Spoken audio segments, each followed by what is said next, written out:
Assalamualaikum warahmatullahi wabarakatuh. Shalom, Om Swastiastu, Namo Buddhaya, salam kebajikan. Selamat pagi dan salam sejahtera bagi kita semua. Kami kelompok 6 pada hari ini akan menjelaskan materi tentang penetapan upah di bawah upah minimum regional. Kelompok 6 ini terdiri dari 3 anggota. Yang pertama, saya sendiri atas nama Melania Saniatu Farhah dengan NRP 13011970,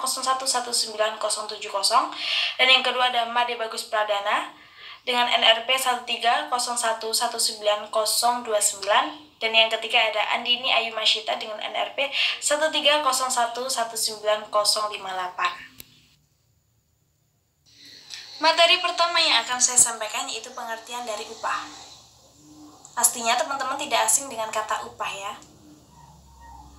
Bahkan ada yang sudah paham betul dengan pengertian upah itu sendiri, dan ada beberapa yang belum paham atau yang belum ngerti. Nah, untuk pengertian dari upah itu sendiri, simak bareng-bareng yuk.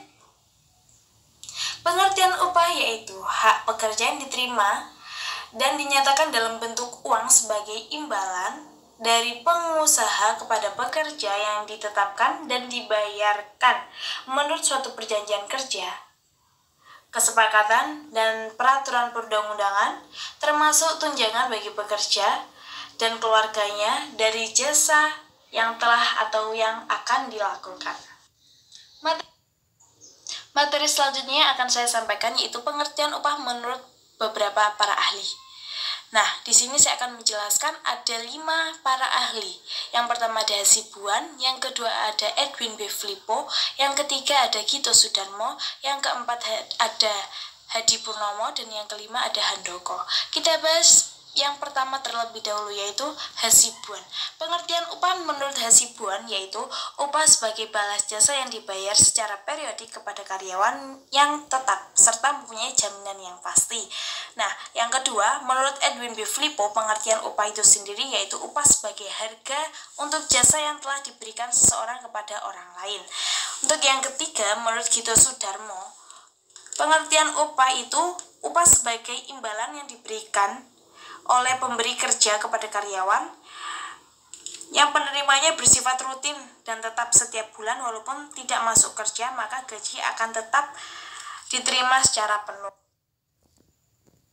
Nah, yang keempat, menurut Hadi Purnomo, pengertian upah itu sendiri yaitu upah sebagai jumlah keseluruhan yang dibayarkan sebagai pengganti jasa yang telah dikeluarkan tenaga kerja meliputi masa atau syarat tertentu. Nah, yang terakhir, yang kelima, menurut Handoko, pengertian upah itu upah sebagai suatu pemberian pembayaran finansial terhadap karyawan sebagai imbal jasa setelah melakukan suatu pekerjaan yang telah dilaksanakan atau sebagai bentuk motivasi pelaksanaan kegiatan di waktu yang akan datang. Nah, selanjutnya ada fungsi upah. Di sini ada 3 fungsi upah. Yang pertama, mencerminkan imbalan atas hasil kerja seseorang. Yang kedua, menyediakan insentif untuk mendorong meningkatkan produktivitas kerja. Dan yang terakhir atau yang ketiga, menjamin kehidupan layak bagi pekerja dan keluarganya. Prinsip-prinsip dasar upah sebagai berikut. Yang pertama, pengurangan untuk pihak ketiga harus dilakukan dengan berdasarkan surat kuasa. Yang kedua, total pemotongan upah maksimal 50%. Yang ketiga, jumlah gaji pokok minimal 75% dari gaji tetap. Yang keempat, cuti tetap digaji atau leave with pay.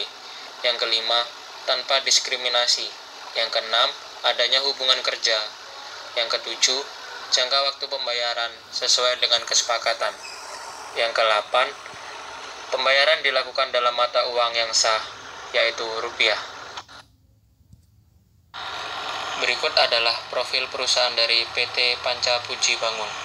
Perusahaan ini bergerak di bidang industri jasa percetakan security dan non-security. Dengan didukung permesinan dan sumber daya manusia yang handal, percetakan yang kini berlokasi di kawasan industri Estate Wira Jatim di Surabaya Barat ini telah melayani sejumlah perusahaan swasta, perbankan, instansi pemerintah, dan perusahaan milik negara.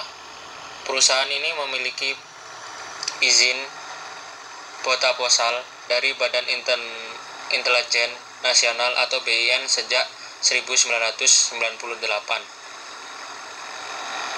Ini adalah izin khusus dan terbatas untuk mencetak barang-barang cetakan yang bersifat rahasia atau security printing dan memerlukan pengamanan tertentu.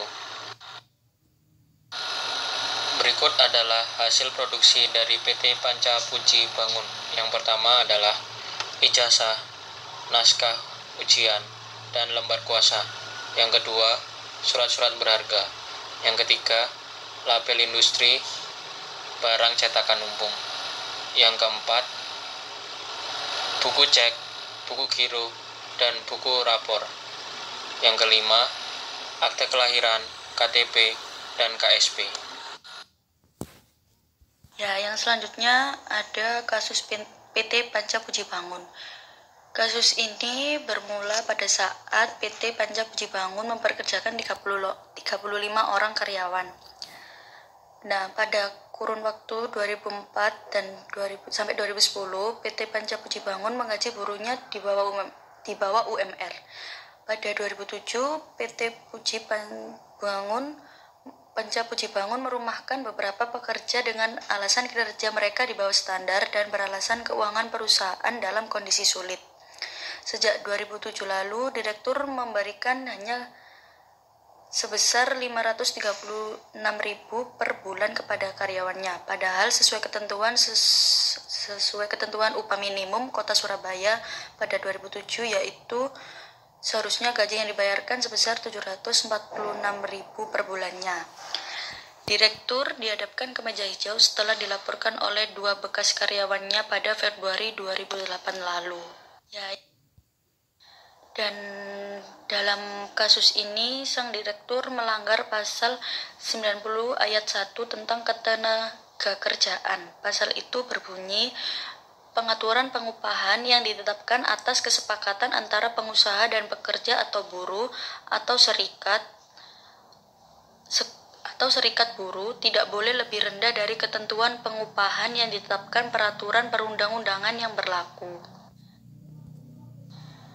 Dan seharusnya Direktur PT Panca Puji Bangun menggaji karyawannya sesuai dengan peraturan yang sudah ditetapkan dengan perhitungan standar penghasilan yang layak. Dan bagaimana perhitungan standar penghasilan yang layak itu?